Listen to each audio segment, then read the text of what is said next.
Perkenalkan, nama saya Lionel Devlin Purnomo. Di sini saya akan bercerita tentang cerita Alkitab yang diambil dari Lukas 15 ayat 11 sampai dengan ayat 32. Selamat mendengarkan. Perumpamaan tentang anak yang hilang. Di sebuah keluarga, hiduplah seorang ayah bersama dengan dua anaknya, yaitu anak sulung dan bungsu. Suatu ketika, seorang anak meminta harta kepada ayahnya. Katanya, "Ayah, berikanlah aku harta yang menjadi hak milikku." Lalu, ayahnya pun membagi-bagikan harta itu kepada anaknya. Suatu ketika, pergilah anak yang bungsu ini. Ia jual semua harta yang diberikan oleh ayahnya kepadanya. Sehingga harta yang ia miliki itu pun menjadi uang yang sangat banyak.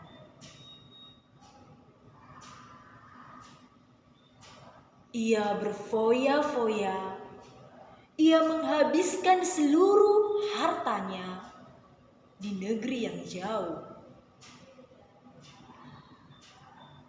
Pada suatu hari, timbullah bencana kelaparan.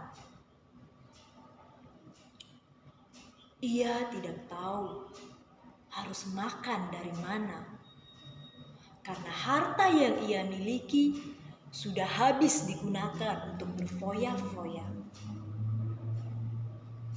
Sehingga ia pun bekerja di sebuah majikan yang harus memelihara babi-babi. Suatu ketika, di saat ia memberi makan babi-babi tersebut, ia pun merasa kelaparan. Dalam hatinya berkata,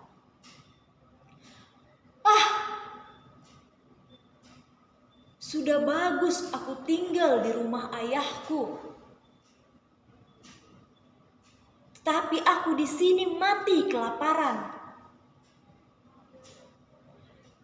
Karena laparnya, ia pun memakan sisa-sisa ampas makanan babi tersebut. Ia memakan dan berkata,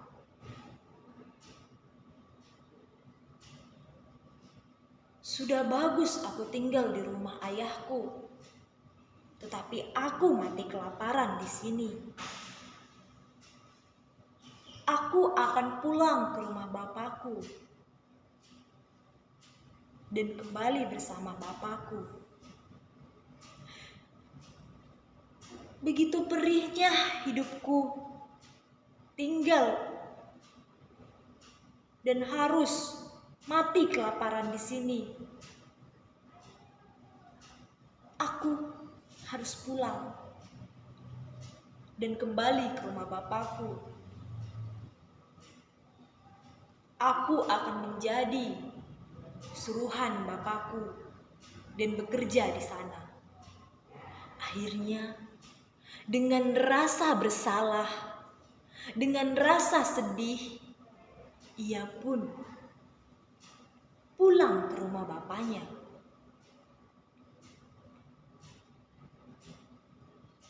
Saat perjalanan pulang, di kejauhan, ayahnya melihat si bungsu. Ia pun kegirangan. Katanya, anakku sudah pulang." Ia pun berlari mengejar anaknya yang terlihat dari kejauhan. Ia pun membentangkan tangannya dan memeluk anaknya.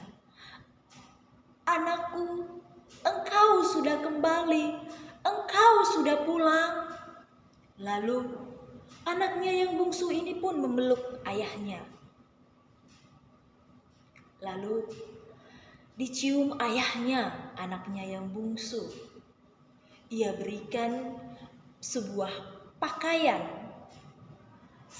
pakaian putih, cincin, dan sepatu yang bagus.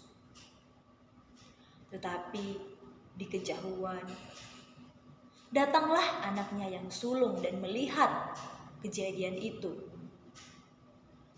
Ia merasa iri. Ia merasa ini itu tidak adil untuk dia. Ia merasa bahwa ia yang sudah bertahun-tahun ikut dengan ayahnya, ikut dengan bapaknya. Tetapi ia belum pernah mendapatkan kesan yang bagus yang diberikan oleh ayahnya kepada adiknya. Saat ayahnya memeluk anaknya si bungsu, ia pun memanggil upahan ayahnya. "Kemarilah, kemarilah." Dikumpulkannya semuanya. Lalu ia menyuruh untuk menyembelih kambing. "Mari kita buat pesta yang besar untuk anakku si bungsu. Ia yang telah hilang, ia yang telah pergi, telah kembali ke rumahku." Maka dibuatlah pesta yang besar untuk memeriahkan akan kehadiran, kepulangan anaknya si bungsu. Lalu anaknya yang sulung berkata, "Ayah, sudah sekian tahun aku bersama ayah, tetapi belum pernah ayah membuatkan aku pesta sebesar ini. Tetapi pulang anak ayah si bungsu, ayah langsung membuatkan pesta besar untuk adikku." Dengan penuh rasa sedih, dengan penuh rasa sesal, ia mengungkapkan itu kepada ayahnya. Ayahnya menjawab dengan jawaban yang bijaksana. "Anakku, adikmu telah pulang. Adikmu yang hilang telah kembali ke rumah. Adikmu yang mati telah hidup kembali. Ia pergi dan pulang bersama kita. Maka ini adalah saatnya di mana kita harus berpesta untuk menyambut kedatangan adikmu yang telah lama hilang dan kembali pulang."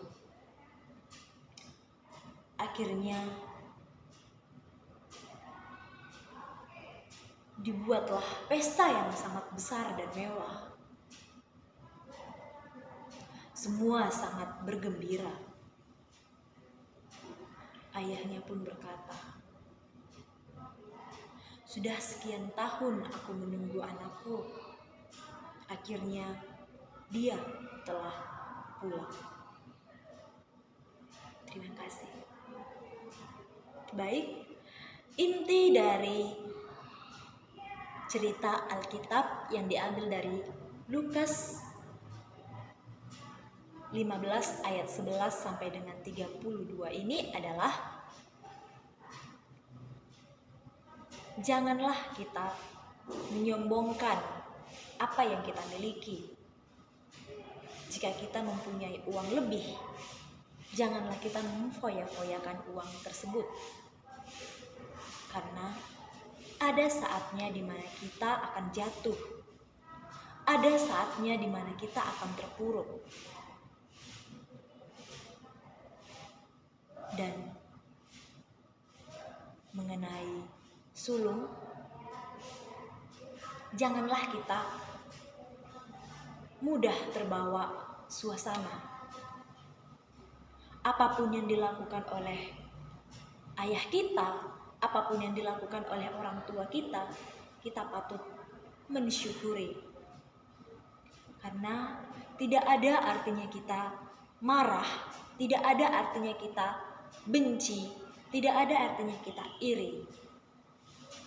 Apapun yang dilakukan oleh kedua orang tua kita, patut kita syukuri, karena orang tua pasti memberikan yang terbaik untuk anak-anaknya.